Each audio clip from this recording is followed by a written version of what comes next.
Hi, I'm Mark Dixon with N-Man Rule. One of my pet peeves is a guitar that will not stay in tune. I have acquired some tips and techniques over my 40 plus years of playing that allow me to consistently play a 1-hour set without needing to retune.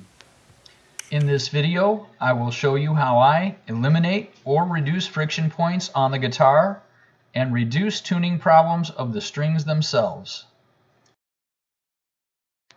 I have found that replacing the tuners with graduated locking tuners is the best solution to tuning problems.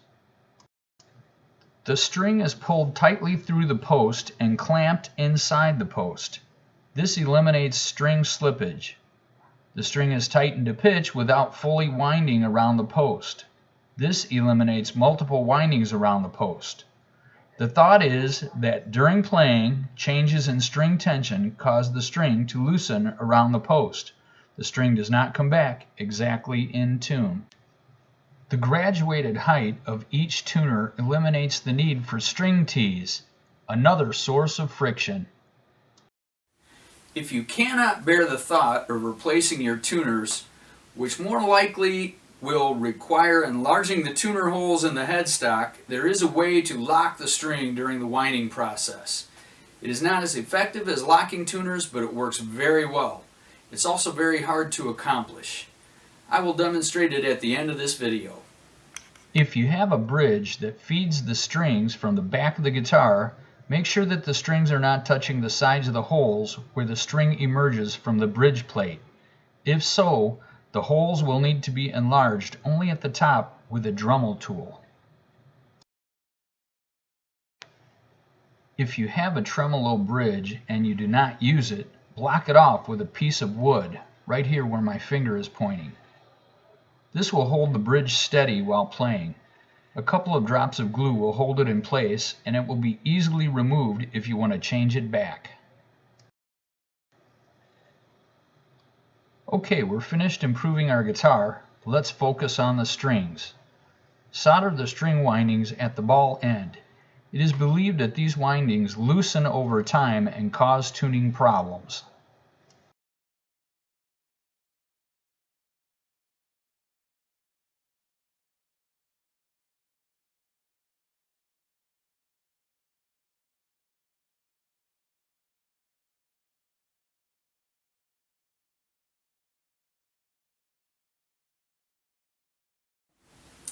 When you remove a string, it changes the tension on the neck slightly.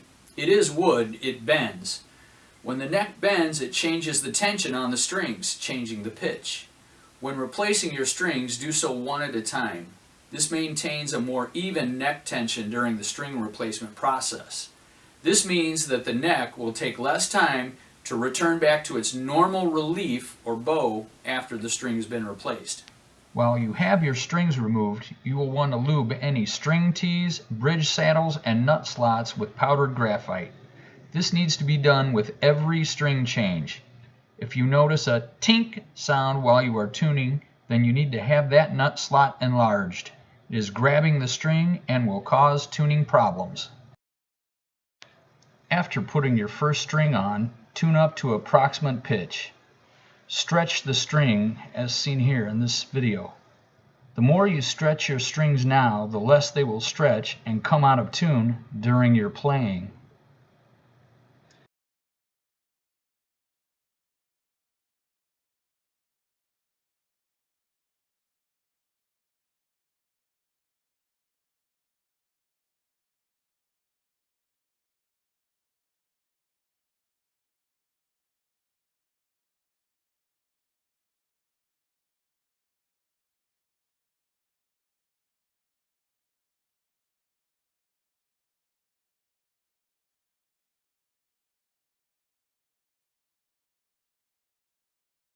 The guitar has been modified, the strings have all been soldered, installed, and stretched. Now it's time to tune up for the big gig. Okay. Using a good quality tuner, start with the string slightly low or flat and slowly bring it up to the proper pitch. Never down, up to the proper pitch. Tune slowly and carefully. Go back and check each string a couple of times. Cheap tuners are unreliable.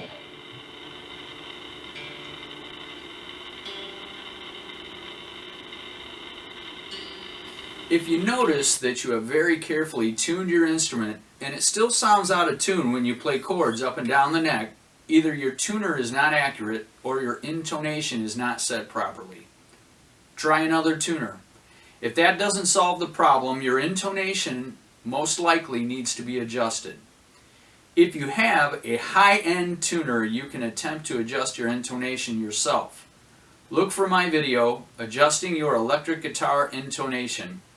If you don't have a high-end tuner, please have it done professionally. As promised, I have included instructions on how to lock your strings during the winding process without using locking tuners. Here it is. Remove the old string, lay the new string across the nut slot. Put a capo on the first fret to help hold the string in place.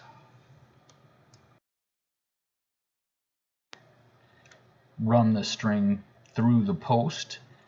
Measure 1 3/4 inches extra string.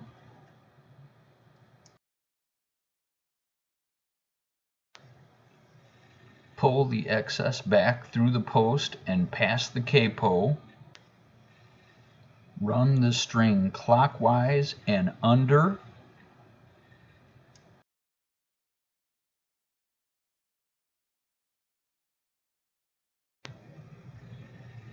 Tighten the string and pull up.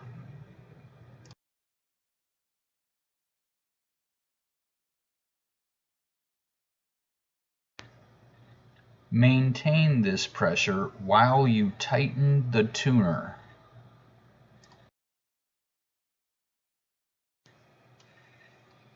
Guide the string so that the first wind goes above the excess string and the remaining winds go under the excess string. It should look like this when you're finished. I told you it was not easy.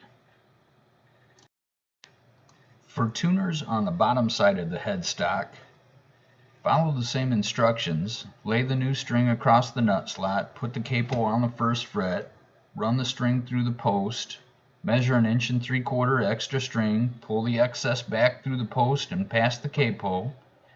And this time you're going to run the string counterclockwise and under.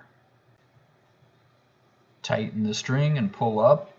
Maintain this pressure while you tighten the tuner.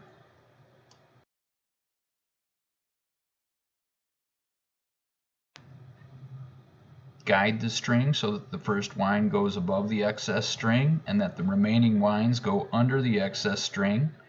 It should look like this when you're finished. Special thanks to Dan Erlewin of Stuart McDonald Manufacturing for his March 1990 Guitar Player Magazine article for this tip. Thank you for watching. Please remember to like, share, and subscribe, and happy playing.